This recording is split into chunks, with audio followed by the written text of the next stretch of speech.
Hello everyone, कैसे हैं आप सभी लोग। आशा करते हैं आप सभी लोग स्वस्थ होंगे, मस्त होंगे। आज हम लोग पढ़ने वाले हैं एक्सरसाइज 2.4 कक्षा 10 मैथ का एक्सरसाइज 2.4। और ये चैप्टर शुरू करने से पहले आप लोगों के लिए एक छोटी सी शायरी, आप लोग उसको सुन ले, फिर हम लोग ये क्लास शुरू करते हैं। हार से कभी मत घबराना, ये तो जीत का पैगाम है। हार से कभी मत घबराना, ये तो जीत का पैगाम है। जो खुद पर विश्वास रखे उसी के हाथों में मुकाम है। चलो उठो अब समय न खो, चलो उठो अब समय न खो, लक्ष्य तुम्हें बुलाता है। मेहनत करने वाला ही कल इतिहास बनाता है। तो इन दो लाइन के साथ हम शुरू करते हैं अपना आज का क्लास। और एक्सरसाइज 2.4 सबसे पहले इस प्रश्न को पढ़ते हैं। कह रहा है सत्यापित कीजिए कि निम्न त्रिघात बहुपदों के साथ दी गई संख्याएं उसकी शून्यक है।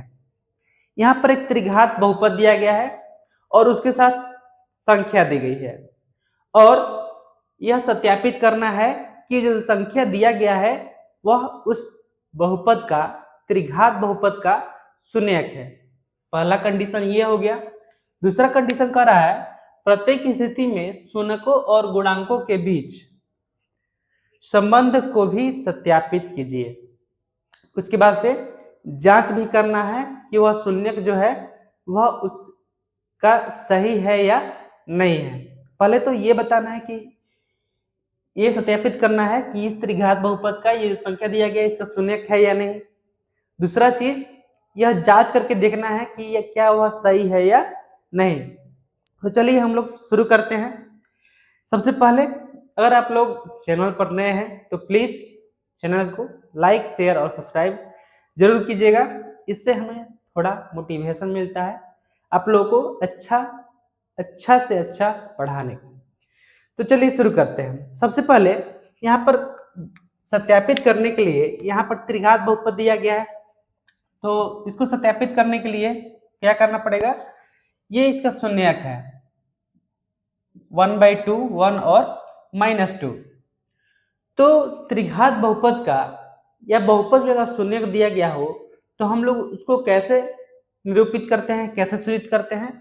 तो इसको हम लोग सूचित करते हैं अल्फा, बीटा और गामा से। अल्फा, बीटा और गामा से। तो हम यहाँ पे लिख सकते हैं, क्या लिख सकते हैं, alpha is equal to 1/2, beta is equal to 1 और गामा इज इक्वल टू -2। चूंकि ये जो है 1/2, 1 और -2 इस त्रिघात बहुपद का शून्यक है। अब त्रिघात बहुपद का व्यापक रूप आप लोगों को पता होगा। त्रिघात बहुपद का व्यापक रूप क्या होता है, तो इसका होता है ax³ plus bx² plus cx plus d। ये होता है त्रिघात बहुपद का व्यापक रूप। तो अगर यहां से हम देखें a इज इक्वल टू क्या है 2, b इज इक्वल टू क्या है, x के बगल में कुछ नहीं है यानी कि 1 है, c इज इक्वल टू क्या है -5 और d इज इक्वल टू क्या है +2। अब उसके पहले थोड़ा सा हम यहाँ पे जांच कर लेते हैं। तो जांच करने के लिए क्या करना पड़ेगा, जांच करने के लिए हम लोग को बारी बारी से x के स्थान पर एक बार 1/2, एक बार 1 और एक बार -2 रख के देखना पड़ेगा कि 0 आ रहा है या नहीं आ रहा है। अगर 0 आ जाएगा तो वह उसका शून्यक है, अगर 0 नहीं आएगा तो वह उसका शून्यक नहीं है। तो चलिए सबसे पहले हम लोग जांच कर लेते हैं। तो हम लोग लिख सकते हैं px is equal to 2x का पावर 3 प्लस x का पावर 2 माइनस 5x प्लस 2 लिख सकते हैं। तो अब यहाँ पे हम x के स्थान पर सबसे पहले 1/2 रख करके देखते हैं क्या यह जो संख्या दिया गया है इस त्रिघात बहुपद का यह शून्यक है या नहीं है, तो यहाँ पे लिख सकते हैं 2 1/2 का पावर 3, यहाँ पे कुछ बीच में कुछ भी नहीं है यानी कि मल्टीप्लाई है, प्लस 1/2 का पावर 2 माइनस 5 इंटू 1/2 प्लस 2। कोई दिक्कत? कोई दिक्कत नहीं होना चाहिए। अब यहाँ पे P 1/2 इज इक्वल टू, अगर इसको और आगे हम लोग करें तो ये हो जाएगा 2 इंटू 1 को अगर हम 3 बार मल्टीप्लाई करेंगे, 1 इंटू 1 तो क्या होगा? 1 ही होगा, तो यहाँ पे लिख देते हैं 1। और 2 को अगर हम लोग 3 बार मल्टीप्लाई करें, 2 इंटू 2 इंटू 2, तो 2 दूना 4, 4 दूना 8, ये हो जाएगा 8, प्लस 1 को 2 बार करें, 3 बार करें, 4 बार करें, 5 बार करें, कितना भी बार करें तो वह 1 ही रहेगा, तो यह है 1। और 2 को 2 बार करना है तो इसको हटा देंगे तो 2 दूनी 4, ये हो जाएगा 4, माइनस देखिए 5 को 1 से कर देते हैं तो 5, और नीचे हो जाएगा 2, और ये प्लस 2, नीचे कुछ भी नहीं है यानी कि 1 है, लिख भी सकते हैं, नहीं भी लिख सकते हैं। तो आगे क्या हो सकता है? तो आगे हो सकता है P 1/2 is equal to 2 Ekam 2, 2/8 plus 1/4 minus 5/2 plus 2/1। कोई दिक्कत? कोई दिक्कत नहीं होना चाहिए। तो इसको थोड़ा हम लोग सॉल्व करके देखते हैं कि क्या होता है। तो सबसे पहले इसका हम लोग एलसीएम ले लेते हैं। तो एलसीएम कितना हो जाएगा? एलसीएम हो जाएगा 4, 8, 4, 2 और 1 एलसीएम हो जाएगा 8। तो अब इसको जोड़ते हैं तो 8 से 8 एक बार में कटेगा, तो ये हो जाएगा 2 इंटू 1 2, प्लस 4 से 8 दो बार में कटेगा तो 2 इंटू 1 2, माइनस 2 से 8 4 बार में कटेगा तो 5 को 4 से गुणा कर देंगे तो 5 चौका 20, प्लस 1 से 8 8 बार में कटेगा तो 2 को 8 से मल्टीप्लाई कर देंगे, 8 दूना 16। अब यहाँ पर देखिए, अब यहाँ पे 2 प्लस में है, 2 प्लस में है, 16 प्लस में है, तो इन तीनों को जोड़ देंगे, माइनस वाले घटा देंगे, तो हो जाएगा 20 minus 20 is equal to 20 minus 20 बटा 8। तो ये हो जाएगा 20 में से 20 जाएगा तो कितना बचेगा? 0 बटा 8। और आप लोग को पता है कि ऊपर 0 है, नीचे 8 है, तो 0 में किसी भी संख्या से भाग देने पर वह क्या हो जाता है? वह 0 हो जाता है। क्या हो जाता है? 0 हो जाता है। तो यहाँ पर हम लोगों ने देखा कि x के स्थान पे अगर हम लोग 1/2 रख रहे हैं तो हम लोग का मान जो आ रहा है वह 0 आ रहा है। कितना आ रहा है? 0 आ रहा है। तो इसके लिए हम लोग लिख सकते हैं, अतः px, यहाँ पे देखिए px 2x³ यानी त्रिघात बहुपद, तो px का संख्या 1/2 एक शून्यक है। px का संख्या 1/2 एक शून्यक है। तो यहाँ पर हम लोगों ने एक संख्या रख करके देख लिया कि यह इसका शून्यक आ रहा है। अब हम लोग थोड़ा काम करते हैं, हम लोग दूसरा संख्या रख करके देखते हैं कि वह इसका शून्यक है या नहीं है, तो उतना में अट जाएगा। चलिए कोशिश करते हैं। तो px is equal to 2x का पावर 3 प्लस x का पावर 2 माइनस 5x प्लस 2। अब यहाँ पर हम लोग x के स्थान पर 1 रखते हैं, 1, तो 2 इंटू 1 का पावर 3 प्लस 1 का पावर 2 माइनस 5 इंटू 1 प्लस 2। अब आगे इसको सॉल्व करते हैं। तो 2 की पावर 3, 1 का पावर 3, 1 का पावर चाहे कुछ भी रहे वह क्या होगा? 1 होगा, और 1 को हम लोग 2 से मल्टीप्लाई करेंगे तो वह 2 हो जाएगा, प्लस 1 माइनस 5 प्लस 2। तो यहाँ पर देखिए ये 2 जो है प्लस में है, 1 प्लस में है, 2 प्लस में है और ये माइनस में है। तो प्लस वाले को हम लोग जोड़ देंगे, माइनस वाले को घटा देंगे। तो ये हो जाएगा 2 2 4 और 1 5 माइनस 5। तो ये p और 1 हम x के स्थान पे हम लोग 1 रख रहे हैं, तो इसका भी मान आ जा रहा है 0। इसका भी मान कितना आ जा रहा है? 0 आ जा रहा है। तो हम लोग इसको भी लिख सकते हैं, अतः px का संख्या एक शून्यक है। तो दो संख्या हम लोगों ने रख करके देख लिया कि वह दोनों क्या आ रहा है, इसका शून्य का आ रहा है। अब तीसरी संख्या को हम लोग को जांच करना है। तो तीसरी संख्या को जांच करते हैं। इसके लिए थोड़ा सा हम बोर्ड को साफ करते हैं।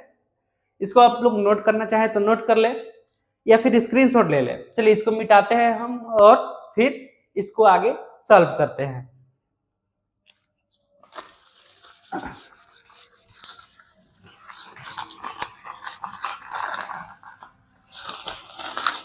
अब हम यहाँ पर x के स्थान पर -2 रखेंगे और देखेंगे क्या -2 ये जो बहुपद दिया गया है उस बहुपद का शून्यक आ रहा है या नहीं आ रहा है। तो px बराबर है 2x का पावर 3 प्लस x का पावर 2 माइनस 5x प्लस 2।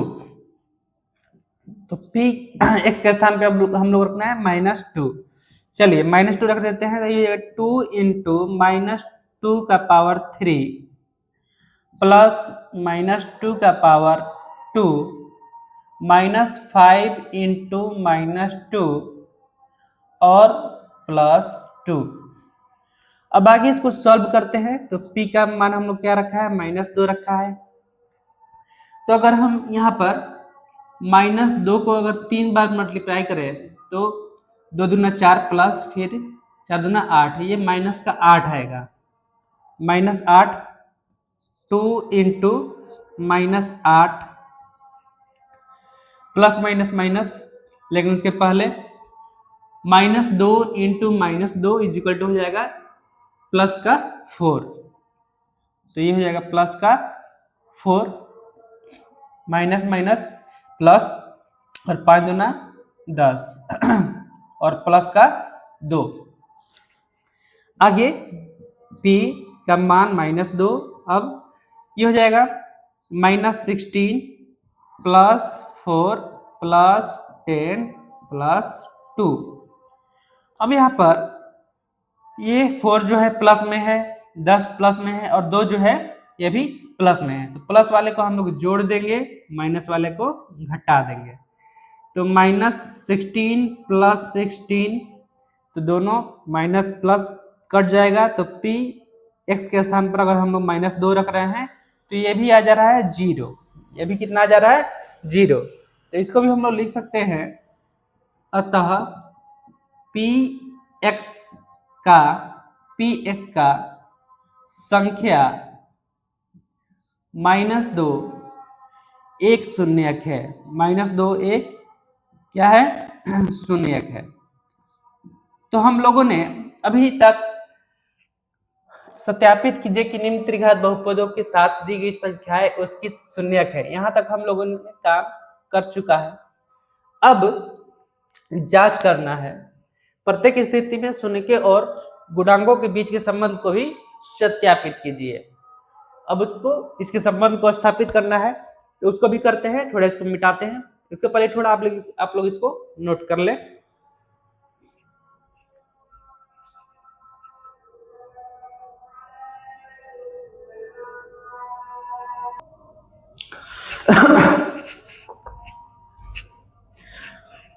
चलिए अब हम लोग गुणांकों और शून्यकों के बीच संबंध को सत्यापित करते हैं, यानी कि जांच करते हैं। तो जांच नंबर 1,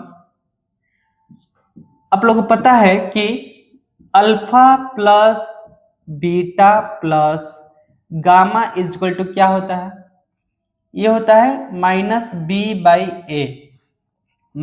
-b/a और मैं यही बता रहा था कि b और a का मान कैसे निकालेंगे। तो यहाँ पर a का मान है क्या 2, a इज इक्वल टू क्या है 2, b is equal to s के बगल में कुछ भी नहीं है यानी कि 1, c इज इक्वल टू -5 और d इज इक्वल टू क्या है 2 है। d इज इक्वल टू क्या है 2 है। तो चलिए जांच कर लेते हैं, अल्फा बीटा और गामा का तो मान है दिया ही है, तो जांच कर लेते हैं। Alpha is equal to 1/2 plus beta 1 plus gamma -2 is equal to B कितना है 1 माइनस बी तो माइनस और ए है 2। तो यहाँ पर हो जाएगा 1/2 प्लस 1 प्लस माइनस -2, नीचे 1 तो है हम लोग लिखे या नहीं लिखे, तो यह है -1/2। चलिए इसका हम लोग निकालते हैं एलसीएम। तो इसका एलसीएम हो जाएगा 2, तो 2 से 2 एक बार में कटेगा तो 1 प्लस इसके नीचे 1 है, तो 1 से 2 दो बार में कटेगा 2 × 1 माइनस ये है 1 से 2 दो बार में कटेगा तो ये हो जाएगा 2 दूना 4, तो -1/2। अब इसको प्लस प्लस माइनस, तो ये हो जाएगा 3 - 4/2 इज इक्वल टू -1/2। तो यहाँ पे क्या आ रहा है -1/2 इज इक्वल टू -1/2। तो दोनों तरफ बराबर आ रहा है यानी कि ये जो है सही है। अब हम लोग करते हैं जांच नंबर 2। तो जांच नंबर 2 में हम लोग क्या करते हैं कि alpha into beta into gamma, alpha into beta into gamma is equal to क्या होता है, तो ये होता है -d/a, -d/a। तो अल्फा का मान है 1/2, बीटा का मान है 1 और गामा का मान है -2। डी है आपका 2, यहाँ पे माइनस है तो माइनस, और ए है आपका 2। चलिए तो इसको हम लोग देख लेते हैं। 1/2 into 1 into -2 is equal to -2/2। इसको अगर हम लोग इसको मल्टीप्लाई करें तो ये होगा 1/2 -2 -2/2 इज इक्वल टू -2/2। इधर भी हम लोग देख पा रहे हैं कि इधर भी क्या आ रहा है दोनों तरफ बराबर आ रहा है, क्या नहीं। दूसरा जांच भी हम लोग का क्या हुआ सफल हुआ, दूसरा जांच भी क्या हुआ सफल हुआ। अब कर लेते हैं तीसरा जांच, जांच नंबर 3। तो जांच नंबर 3 हम लोग कैसे करते हैं, जांच नंबर 3 हम लोग करते हैं alpha into beta plus beta into gamma plus gamma into alpha is equal to होता है C/A। C/A कुछ नहीं करना है, अल्फा के जगह पर अल्फा का मान, बीटा के जगह पर बीटा का मान, गामा की जगह पर गामा का मान पुट करना है और आगे सॉल्व करते जाना है, आपका आंसर खुद ब खुद आ जाएगा। चलिए सॉल्व करते हैं। 1/2 into 1 plus 1 into -2 plus -2 into +2, ठीक है। सी का मान कितना है -5, ए का मान कितना है 2, ए का मान कितना है 2। चलिए जब सॉल्व करते हैं तो ये हो जाएगा 1/2 प्लस ये हो जाएगा -2, तो यहाँ पे हम लिख सकते हैं -2 प्लस 2 दूनी 4 माइनस का 4 आ जाएगा, माइनस का 4 आ जाएगा। चलिए ये है आपका -5/2। तो इसके आगे क्या हो जाएगा एलसीएम निकाल ले क्या, चलिए एलसीएम निकाल लेते हैं। इसके नीचे कुछ नहीं तो 1, इसके नीचे कुछ नहीं तो 1, तो ये आपका हो जाएगा 2 से 2 एक बार में तो 1 माइनस 1 से 2 2 बार में तो 2 दूना 4 माइनस 1 से 2 2 बार में तो 4 दूना 8। कहीं कुछ गड़बड़ हो रहा है क्या? 1 है 2 है -2 इंटू प्लस 2 1/2। अरे यार यहाँ पे गड़बड़ हो गया भाई, मैं सोच रहा हूँ कहाँ पे गड़बड़ हुआ है। देखिए यहाँ पे मैंने अल्फा के स्थान पर थोड़ा सा मान गलत रख दिया था। यहाँ पे है 1/2। चलिए अब इसको सॉल्व करते हैं। 1/2 ये है 1/2 प्लस -2 और ये हो जाएगा -2/2, यह है -5/2। चलिए तो ये हो जाएगा 1/2 -2 प्लस -2/2, ये आपका हो जाएगा -5/2। तो यहाँ पर अगर एलसीएम लिया जाए तो 2, इसके नीचे कुछ नहीं तो 1, तो ये हो जाएगा 1 -4 -2, यह है -5/2। तो 1 - 6/2 इजिकल टू -5/2, तो यहाँ पे आ जा रहा है -5/2 इजिकल टू -5/2। तो इधर भी क्या आ जा रहा है, दोनों तरफ बराबर आ जा रहा है, दोनों तरफ क्या आ जा रहा है, बराबर आ जा रहा है। तो यहाँ पे हम लोगों ने तीनों जांच करके देख लिया कि शून्यक और गुणांक के बीच जो संबंध है वह भी सही है। ये था हम लोग क्वेश्चन नंबर 1, इसको नोट कीजिए। फिर हम देखते हैं अभी क्वेश्चन नंबर 2।